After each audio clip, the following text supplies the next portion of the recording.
नमस्कार, study with Kailash भोगना के यूट्यूब चैनल में फिर से आपका स्वागत। आज है खिलजी वंश, जो रहा है 1290 से 1320। गुलाम वंश के शासन को समाप्त कर 13 जून 1290 में जलालुद्दीन फिरोज खिलजी ने खिलजी वंश की स्थापना की। किसने की? जलालुद्दीन फिरोज खिलजी ने। इसने किलो खरी को अपनी राजधानी बनाया। किस खिलजी शासक ने अपनी राजधानी किलो खरी बनाई? तो जलालुद्दीन फिरोज खिलजी।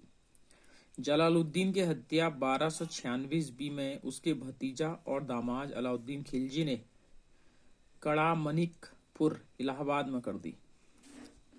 12 अक्टूबर 1296 अलाउद्दीन दिल्ली का सुल्तान बना। Very important. कब बना? तो 22 अक्टूबर। अलाउद्दीन के बचपन का नाम अली तथा गुरशाप था। कहीं कहीं पर दोनों नाम एक समान है, एक साथ हैं, अली गुरशाप।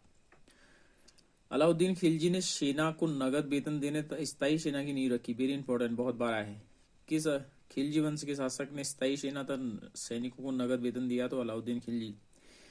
दिल्ली के शासकों में अलाउद्दीन खिलजी के पास सबसे विशाल स्थायी सेना थी। सबसे पहले स्थायी सेना किसके पास थी? तो अलाउद्दीन खिलजी के पास। अमीर खुसरो का मूल नाम मोहम्मद हसन था। बहुत बार आया है कि अमीर खुसरो का मूल नाम क्या था? मोहम्मद हसन। उसका जन्म पटियाला, पश्चिम उत्तर प्रदेश में बदायूं के पास में 1253 में हुआ। खुसरो प्रसिद्ध सूफी संत शेख निजामुद्दीन औलिया के शिष्य थे। बहुत बार प्रश्न आया है कि अमीर खुसरो किसके शिष्य थे? निजामुद्दीन औलिया के शिष्य थे। वह बलबन से लेकर मोहम्मद तुगलक तक दिल्ली सुल्तानों के दरबार में रहा, इसलिए इन्हें तोतिए हिंद या भारत का तोता के नाम से भी जाना जाता है। किसी तोतिए हिंद या भारत का तोता कहते तो अमीर खुसरो। ठीक है।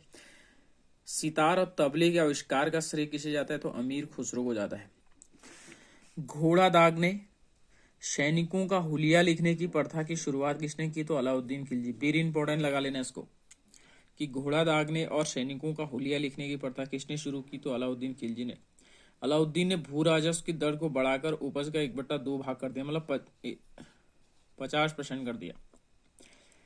इसने खम्स, लूट का धन, खम्स मतलब क्या होता है? लूट का धन में सुल्तान का हिस्सा 1/4 भाग के स्थान पर 3/4 भाग कर दिया। बहुत बार आया है, मोहम्मद बिन तुगलक ने भी किया है। इसने व्यापारियों में बेईमानी रोकने के लिए कम तौलने वाले व्यक्तियों के शरीर से मांस काट लेने का आदेश दिया था। इसने अपने शासनकाल में मूल्य नियंत्रण प्रणाली को दृढ़ता से लागू किया। किस खिलजी वंश ने मूल्य नियंत्रण प्रणाली को लागू किया? तो अलाउद्दीन खिलजी। दक्षिण भारत की विजय के लिए अलाउद्दीन ने किसे नियुक्ति किया? तो मलिक काफूर। बहुत बार प्रश्न आया कि दक्षिण भारत के विजय का सेनापति मलिक काफूर। जमायत खाना मस्जिद, अलाई दरवाजा, शीरी का किला तथा 1000 खंबा महल का निर्माण किसने किया? था अलाउद्दीन खिलजी ने करवाया। ये बहुत बार आए हैं, इनको जरूर ध्यान है। जमायत खाना मस्जिद, अलाई दरवाजा, शीरी का किला, 1000 खंबा महल का निर्माण किसने किया? तो अलाउद्दीन खिलजी ने करवाया। अलाई दरवाजे को इस्लामी वास्तुकला का रत्न कहा जाता है। इस्लामी वास्तुकला का रत्न किसे कहा जाता है? तो अलाई दरवाजे को। बहुत बार आया है। दैवी अधिकार के सिद्धांत को किसने लागू किया? तो अलाउद्दीन खिलजी ने। साथ में बलबन भी है। सिकंदर ए शानी की उपाधि किसने धारण की? तो अलाउद्दीन खिलजी ने। सिकंदर का नाम सिकंदर लोदी मत लगा देना। सिकंदर ए शानी की उपाधि किसने धारण की? तो अलाउद्दीन खिलजी ने।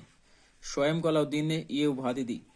अलाउद्दीन ने मलिक याकूत को दीवान रियासत की उपाधि दी। याकूब को कौन सी उपाधि? दीवान रियासत की उपाधि दी। अलाउद्दीन द्वारा नियुक्त परवाना नवीश नामक अधिकारी वस्तुओं की परमिट जारी करता था। कौन अलाउद्दीन खिलजी के शासनकाल में वस्तुओं की परमिट जारी करता था? तो परवाना नवीश। शहना मंडी, यहाँ खाद्यान्नों को बिक्री हेतु लाया जाता था। शहना मंडी विभाग भी अलाउद्दीन ने किया, लेकिन इसका काम क्या था? खाद्यान्नों को विक्रय हेतु लाया जाना। सराय ए अदल, ये भी इसने अलाउद्दीन खिलजी ने ही निर्मित किया या बनाया। यहाँ वस्त्र, शक्कर, जड़ी बूटी, मेवा, दीपक, तेल, अन्य निर्मित वस्तुएं बिकने के लिए आती थी। जो सस्ता सराय अदल था, इसमें ये चीजें आती थी। खाद्यान्न किस में आता था? मंडी में, शहनाई मंडी में। अलाउद्दीन खिलजी की आर्थिक नीति की व्यापक जानकारी जियाउद्दीन बर्नी की किताब तारीख फिरोजशाही में मिलती है। बहुत बार प्रश्न आया है कि अलाउद्दीन खिलजी की आर्थिक नीति की व्यापक जानकारी किसे मिलती है? तो जियाउद्दीन बर्नी कृत तारीख फिरोजशाही में। खजाइनुल फुतह अमीर खुसरो,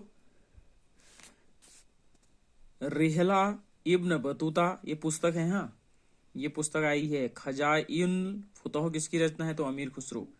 रिहला या किताबुल रिहला भी आता है तो इब्न बतूता। और फतह उल सलातीन इशामी ने लिखी हैं। ये प्रश्न बहुत बार आए हैं, किसने लिखी हैं? मूल्य नियंत्रण को सफल बनाने में मोहतशिब, जिसको सेंसर और नाजिर नाप तौल अधिकारी की महत्वपूर्ण है। मतलब मूल्य नियंत्रण को सफल बनाने के लिए कौन कौन से अधिकारी थे? तो मोहतशिब और नाजिर, बहुत इंपॉर्टेंट। राजस्व सुधारों के अंतर्गत अलाउद्दीन ने सर्वप्रथम मिल्क इनाम वक्त के अंतर्गत दी गई भूमि को वापस लेकर उसे खालसा भूमि में बदल दिया। बहुत बार इंपॉर्टेंट है, बहुत बार प्रश्न आया कि किसने मिल्क और इनाम तथा वक्फ जो दी गई भूमि थी उसे वापस लेकर खालसा में किसने परिवर्तन किया? तो अलाउद्दीन खिलजी ने। अलाउद्दीन खिलजी के द्वारा लगाए जाने वाले 2 नवीन कर, चराई कर दुधारू पशु पर लगाया जाता था। उसने 2 कर लगाए नवीन। एक चराई कर था, चराई का मतलब चरने वाले जो पशु थे उन पर लगाया जाता था, तो दुधारू पशु पर लगाया जाने वाला। गढ़ी कर, घरों और झोपड़ी पर लगाए जाने वाले कर को गढ़ी कर कहा गया। अलाउद्दीन के शासनकाल में 1296 से 1306 तक मंगोलों ने 6 बार आक्रमण किए। बहुत इंपॉर्टेंट। प्रथम 1297 कादर के नेतृत्व में, दूसरा नेतृत्व 1298 में शल्दी के नेतृत्व में, तीसरा 1299 कुतुब ख्वाजा के नेतृत्व में, चौथा 1303 में तारगी के नेतृत्व में, पांचवा 1305 में अलीबेग और ताराक के नेतृत्व में, छठा 1306 में कबक और इकबाल मंद के बीच नेतृत्व में। अलाउद्दीन खिलजी की मृत्यु 5 जनवरी 1316 में हो गई। कुतुबुद्दीन मुबारक खिलजी 1316 में दिल्ली के शासन में बैठा। नग्न स्त्री पुरुषों की संगत बहुत पसंद थी। कुतुबुद्दीन मुबारक को नग्न स्त्री पुरुषों की संगत बहुत पसंद थी। मुबारक खिलजी कभी कभी राज दरबार में स्त्रियों का वस्त्र पहनकर आ जाता था। कौन सा? यही कुतुबुद्दीन मुबारक खिलजी। कुछ यहाँ पर है, बाजार नियंत्रण करने के लिए अलाउद्दीन खिलजी द्वारा बनाए जाने वाले नवीन पद। एक तो दीवान रियासत था, यह व्यापारियों पर नियंत्रण रखता था, यह बाजार नियंत्रण की पूरी व्यवस्था का संचालन करता था। दूसरा सहना मंडी, प्रत्येक बाजार में बाजार का अधीक्षक सहना मंडी कहलाता था। बरीद, बाजार के अंदर घूमकर बाजार का निरीक्षण, मतलब एक प्रकार का गुप्तचर।